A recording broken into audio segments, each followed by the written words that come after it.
Hello, Crafty Crandall here, and today I want to discuss with you my fall reading recommendations.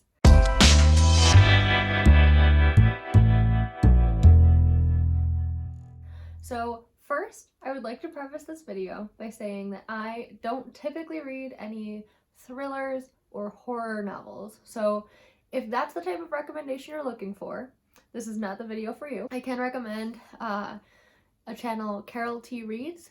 She does thriller and horror type recommendations on her channel and seems to be very interested and a good source of information on that genre. So if you're looking for thriller or horror recommendations, you've come to the wrong place. Go check out her channel, or I'm sure that there's a million other booktubers that have more thriller and horror type books for you to check out. With that being said, the books that I have to recommend today are books that really make me feel like fall.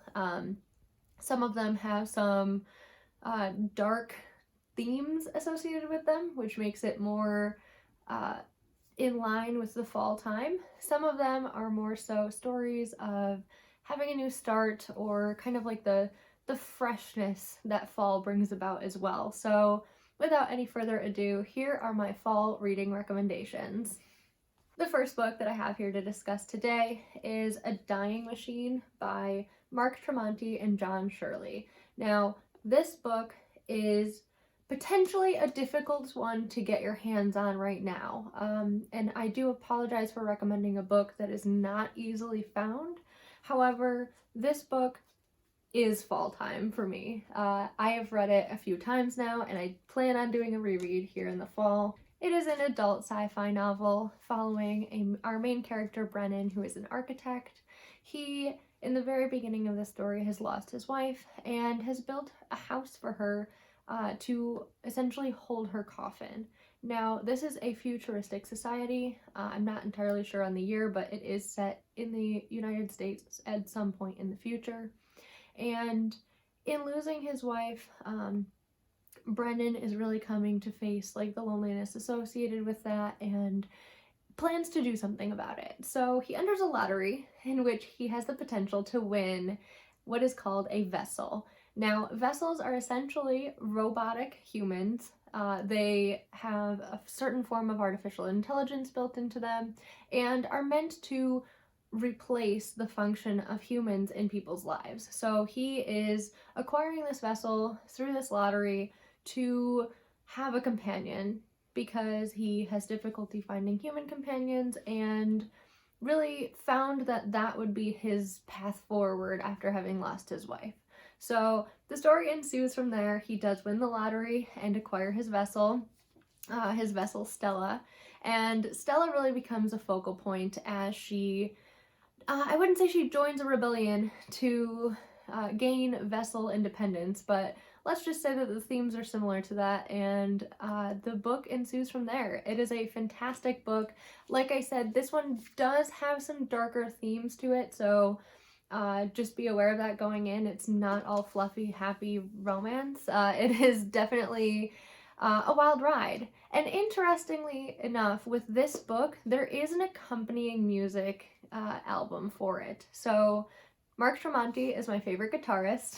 He is in a band called Alter Bridge. He is also the head of his side project, which is called Tremonti. So Tremonti did an album called A Dying Machine, which this is a companion to. So if you are at all interested in rock music, I highly, highly, highly cannot recommend them enough. This album is, to this day, probably my favorite album that has ever come out, and I have seen them perform it live in concert, and this book just I can't even. Having the musical element to tie with this book is just phenomenal. So if you can get your hands on this book, I highly recommend it.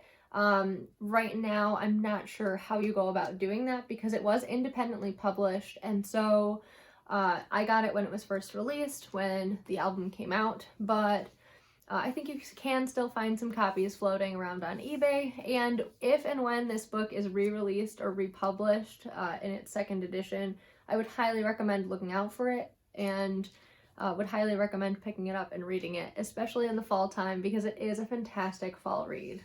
The second book that I have on my list is a fantasy novel. It is The Demon King by Cinda Chima. Now, this is the start to a 4-part series called the Seven Realms series. It follows our main character, Han Alistair, also known as Cuffs due to the silver manacles that he has on his wrists, who is a thief in the realm. So he is a thief. He ends up acquiring through thievery a magical amulet that belongs to one of the high-powered wizard families in this society. The book also follows a secondary perspective of the princess of the realm, Princess Razer. So it is kind of a a funny story how Han and Razer come to be together, if you will, in this story, and it really just follows them. So I think that this is a great book for the fall time because it is kind of more of a high fantasy type environment, and the way that the story is told, the world building that Cinda Chima does really just reflects for me like fall time for whatever reason. I think that for me, I am more aware of my own physical setting in the fall because of all the changes that take place during the fall. And so books that have a high level of world building or that are descriptive enough that I can really immerse myself into the story are books that I tend to gravitate toward in fall, because I like having that awareness of my perspective and kind of, you know, being in a novel that is doing that at the same time as my physical world is. But again, I highly recommend this book. This whole series is phenomenal. There is a companion series to this as well, which is equally as good. So highly recommend that you embark on this journey, and if you do so in the fall time, I think that makes it even better. The next book that I have to talk about today is Ninth House by Leigh Bardugo. Now, this book fits more so in the fall atmosphere, fall reading recommendations, due to its content surrounding ghosts and paranormal type activities. So our main character, Alex, is a delinquent who happens to be able to see and interact with ghosts. She is eventually tapped on the shoulder and asked to come to Yale University, wherein she works with the house associated with ensuring that paranormal activities at the fraternities and sororities don't go out of hand. So it is a very interesting read. I absolutely loved the university setting. I feel like a university setting immediately screams fall to me. I associate going to university and starting a new semester with the fall time, and every time that I'm reading a book set in a university setting, I love to do so during the fall. So highly recommend it for that reason, and also due to the paranormal themes that go along with this book. I think that they were very well explored. It was extremely interesting how the book delves into them, and although there is somewhat of a lull in the middle of this book, I think that if you can push past it and continue on to the end, the book gets very good at the end. So a lot of the feedback, you know, that readers have had not liking this book, I think, is because they either didn't feel like the ending was enough payoff for the lull in the middle. Like it does take some grit and really fending for the main character, because she can be an unlikable character in a lot of ways. So if that's not something that you enjoy in books, maybe avoid this one. But if you feel like you can push through it, I assure you, at least for me, it was worth it. So I very much look forward to reading the next one of these, and I would recommend reading this book, especially in the fall time. The next two books that I have to recommend are for younger readers than the ones that I've just recommended. So the three that I previously mentioned are more for, you know, new adult or adult readers.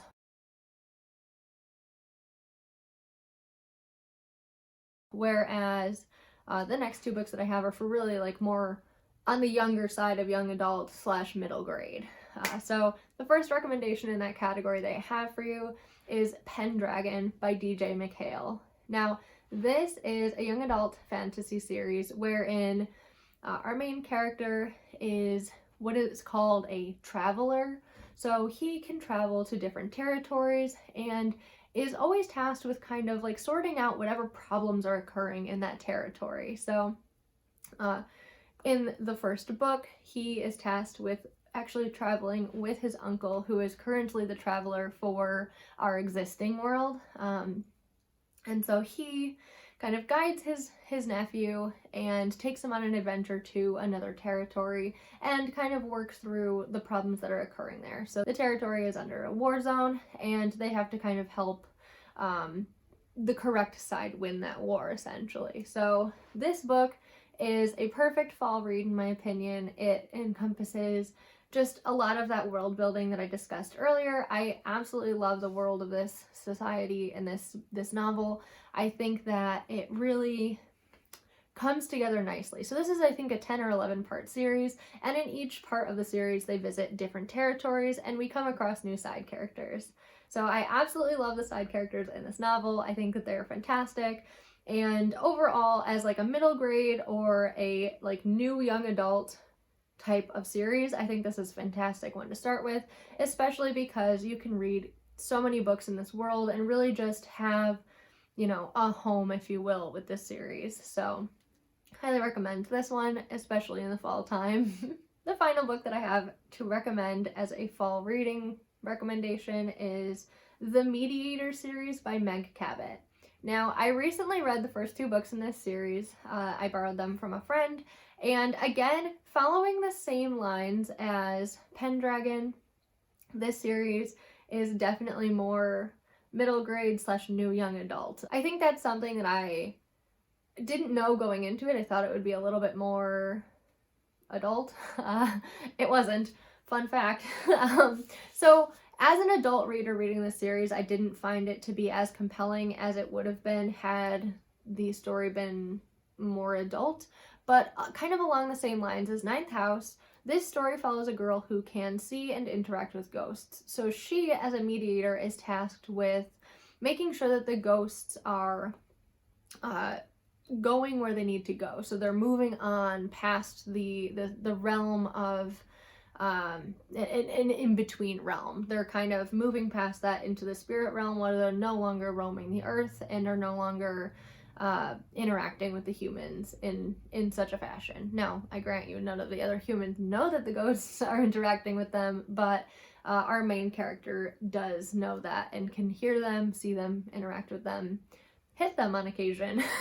So it is a fun series. It has to do with ghosts, and I do think that it's kind of more of a fresh start story as well, because our main character is starting off in a new location. She moves from New York to California, and she starts at a new school. So in all of those regards, I think this book is perfect for the fall time, and if you are a younger reader or just like reading middle grade books, I would highly recommend this series, as it is fun. It's not extremely in-depth, it's not extremely compelling, but it is a fun, fluffy read if that's what you're looking for. With that concludes my fall reading recommendations. Please let me know in the comments below what you plan on reading this fall and whether or not you're going to be picking up any of these books from these recommendations. I would absolutely love to hear it. Please also give this video a like and comment / subscribe down below. Thank you guys so much for watching. I really appreciate it, and I will catch you in the next one. Bye.